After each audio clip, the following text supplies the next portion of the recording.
Reflexão bíblica. Carta de Paulo aos Romanos. Capítulo 4. O exemplo de Abraão.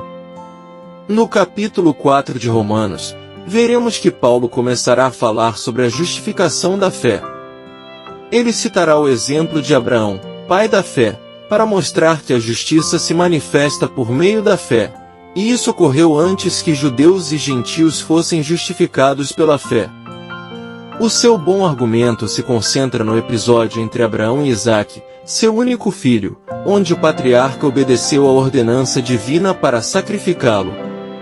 Paulo mostrará que Abraão acreditou contra a esperança e não duvidou da promessa, porque confiava na palavra de Deus.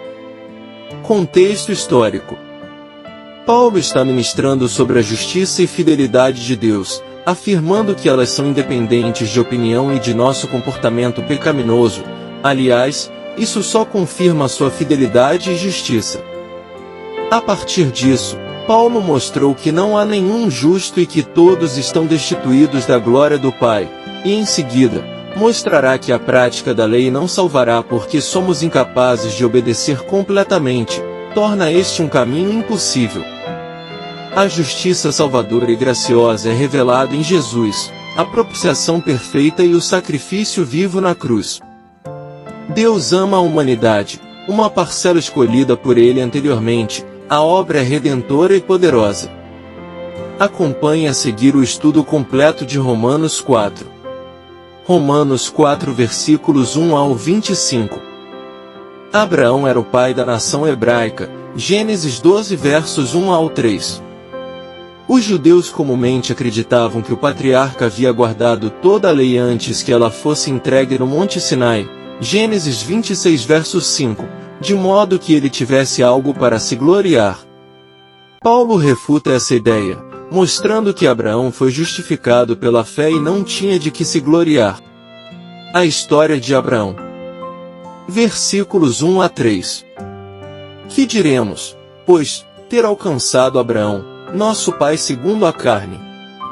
Porque, se Abraão foi justificado pelas obras, tem de que se gloriar, mas não diante de Deus. Pois, que diz a Escritura? Creu Abraão a Deus, e isso lhe foi imputado como justiça. A tradição deve dar lugar às declarações claras da Escritura. Gênesis 15 verso 6 é o texto citado por Paulo. O salário paga a dívida. Versículos 4 e 5. Ora, aquele que faz qualquer obra não lhe é imputado galardão segundo a graça, mas segundo a dívida.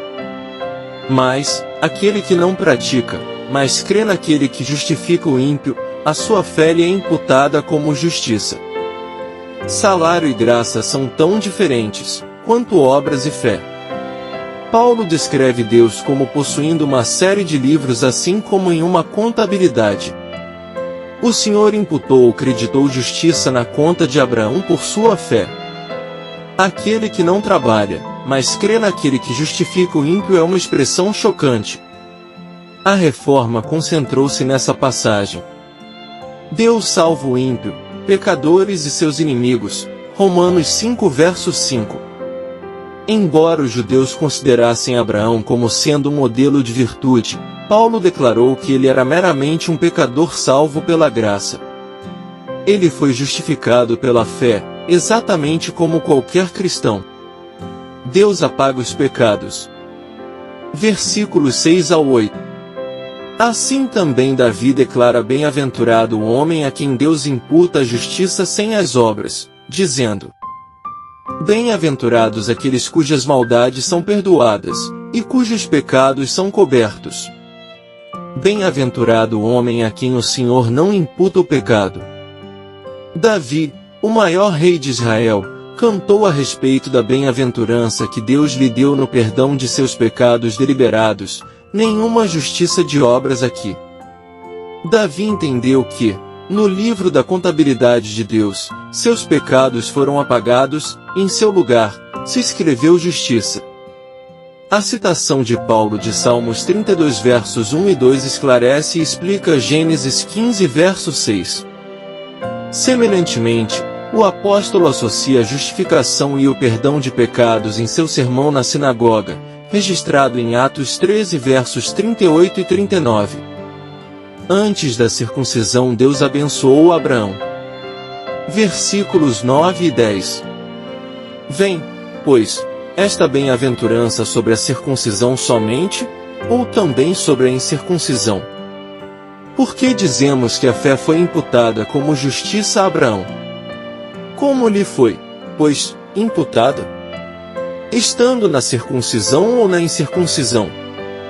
Não na circuncisão, mas na incircuncisão. Pode parecer que a bem-aventurança do Senhor destinava-se apenas para a circuncisão, visto que o Salmo de Davi foi escrito por um judeu para o povo judeu. Paulo volta ao seu texto principal em Gênesis 15 verso 6 e mostra que o crédito de justiça a Abraão ocorreu antes de ele ser circuncidado, de modo que a bênção de Deus é também para os gentios que creem. Um sinal. Versículo 11. E recebeu o sinal da circuncisão, selo da justiça da fé quando estava na incircuncisão, para que fosse pai de todos os que creem, estando eles também na incircuncisão, a fim de que também a justiça lhes seja imputada. A circuncisão era um sinal e um selo. Ela marcava um homem como parte da nação de Israel. Era também para ser um selo da justiça que um homem recebia pela fé. O tempo da circuncisão de Abraão possibilitou que ele fosse o pai espiritual e modelo de justificação pela fé, tanto para os judeus circuncisos, como para os gentios incircuncisos. Exemplo de fé de Abraão. Versículo 12. E fosse pai da circuncisão, daqueles que não somente são da circuncisão, mas que também andam nas pisadas daquela fé que teve nosso pai Abraão, que tivera na incircuncisão. Abraão era o pai natural da nação hebraica, no entanto, seu maior legado foi seu exemplo de fé. Judeus e gentios igualmente podem andar nos passos da fé de Abraão. A promessa a Abraão. Versículo 13. Porque a promessa de que havia de ser herdeiro do mundo não foi feita pela lei a Abraão, ou a sua posteridade, mas pela justiça da fé. A lei exigia obediência e cumprimento. No caso de violação da lei, o resultado era a ira divina, derramada sobre o pecador. A lei não era um sistema de graça. A promessa de Deus tinha por base a graça. A promessa a Abraão e sua descendência, Gálatas 3 versos 16 e 18, não foi mediante a lei, mas por meio da justiça que vem pela fé. Fé vã que anula a promessa. Versículos 14 e 15. Porque, se os que são da lei são herdeiros, logo a fé é vã e a promessa é aniquilada. Porque a lei opera a ira. Porque onde não há lei também não há transgressão. Se a herança da promessa vinha pela obediência legal, então o caminho da fé é vã. E ainda, ninguém herdaria a promessa, uma vez que ninguém pode cumprir satisfatoriamente a lei. A promessa vem pela fé. Versículos 16 e 17. Portanto, é pela fé, para que seja segundo a graça, a fim de que a promessa seja firme a toda a posteridade, não somente a que é da lei, mas também a que é da fé que teve Abraão, o qual é pai de todos nós. Como está escrito, por pai de muitas nações te constituí, perante aquele no qual creu, a saber, Deus, o qual vivifica os mortos, e chama as coisas que não são como se já fossem. A promessa de Deus vem pela fé, de modo que ela pode ser garantida tanto a judeus como aos gentios que creem. Se ela fosse pela lei, não seria possível essa garantia.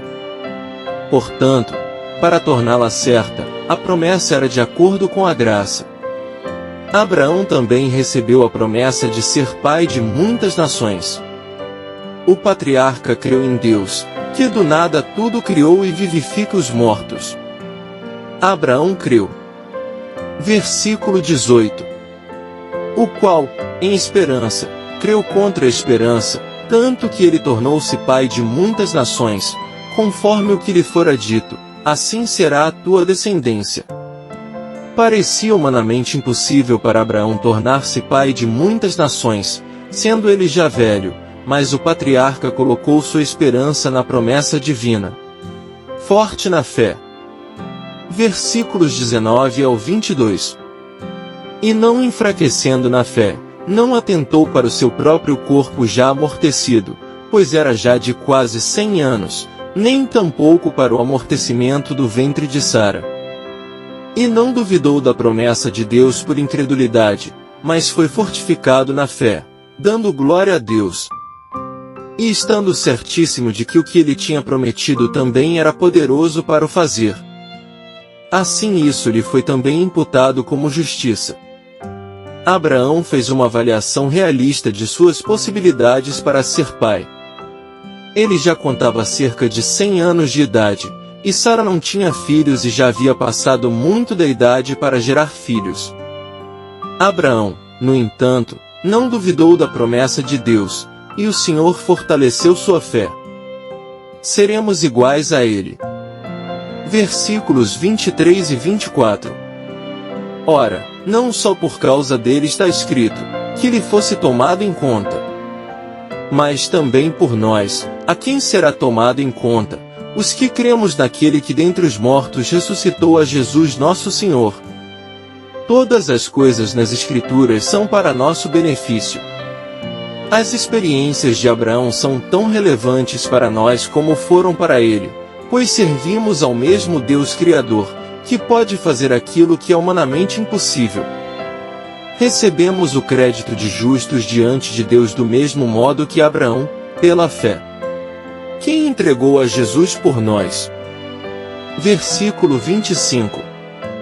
O qual por nossos pecados foi entregue, e ressuscitou para nossa justificação. Jesus foi entregue por nossas ofensas como prometido em Isaías 52 versos 13 ao 53. Quem entregou Jesus? Foi Judas? Pilatos? O Sinédrio judaico? Satanás? Certamente, todos esses foram agentes causais na crucificação de Cristo, mas finalmente foi o Deus soberano que a fez acontecer a fim de cumprir seu plano de redenção. Atos 4 versos 27 e 28. O Pai entregou Jesus por nossos pecados, e o ressuscitou para que o seu servo justo justificasse a muitos. Isaías 53 verso 11. 5 importantes lições que podemos aprender em Romanos 4. Justificação pela fé. Paulo destaca que Abraão foi justificado pela fé e não pelas obras da lei. Isso nos ensina que a salvação é um dom de Deus que recebemos pela fé em Jesus Cristo, não por nossos próprios esforços ou méritos. Exemplo de Abraão. Abraão é apresentado como um exemplo de fé para nós. Ele creu em Deus, mesmo diante de circunstâncias aparentemente impossíveis, e sua fé foi-lhe creditada como justiça. Isso nos encoraja a confiar em Deus em todas as situações e a crer em suas promessas, mesmo quando não vemos sua realização imediata. A graça de Deus. Paulo enfatiza que a justificação é um ato da graça de Deus, não algo que podemos alcançar por nossos próprios esforços. Isso nos lembra da bondade e da misericórdia de Deus para conosco, mesmo quando não merecemos. A importância da fé ativa. Embora Abraão tenha sido justificado pela fé, ele também demonstrou sua fé por meio de suas obras. Isso nos lembra que a verdadeira fé produz uma vida de obediência a Deus e de amor ao próximo. A promessa de herança. Paulo fala sobre a promessa de que Abraão seria herdeiro do mundo. Isso nos leva a entender que, como descendentes espirituais de Abraão pela fé, também somos herdeiros das promessas de Deus, incluindo a vida eterna e a bênção de sermos co-herdeiros com Cristo. Conclusão. Por fim, vemos o discurso de Paulo usando o exemplo de Abraão, quando Deus lhe pede para sacrificar seu único filho a ele. Abraão deve ter tido dúvidas, mas se lembrou da promessa, que sua descendência seria numerosa, como as estrelas no céu e como os grãos de areia. Ele trouxe à memória uma palavra de Deus, que não mente e que não se arrepende, um Deus que cumpre cada parte de seus acordos, mesmo que falhemos com ele. Abraão sabia que Deus faria algo, ou pouparia a vida de Isaque ou iria presenteá-lo com outro Isaque. Deus é quem está no controle, ele é soberano. Aprendemos que Deus nos pedirá nosso Isaque em certo momento de nossas vidas, seja ele qual for, e caberá a nós lembrar de suas promessas, e fortalecer a nossa fé ao confiarmos em Deus e acreditarmos nelas, ao obedecermos ao seu pedido. Deus quer obediência, filhos obedientes é o prazer dele, é o que alegra o coração do Pai. Amém. Graça e paz por parte de nosso Deus e Pai, e de nosso Senhor e Salvador, Jesus Cristo, estejam sobre nossas vidas.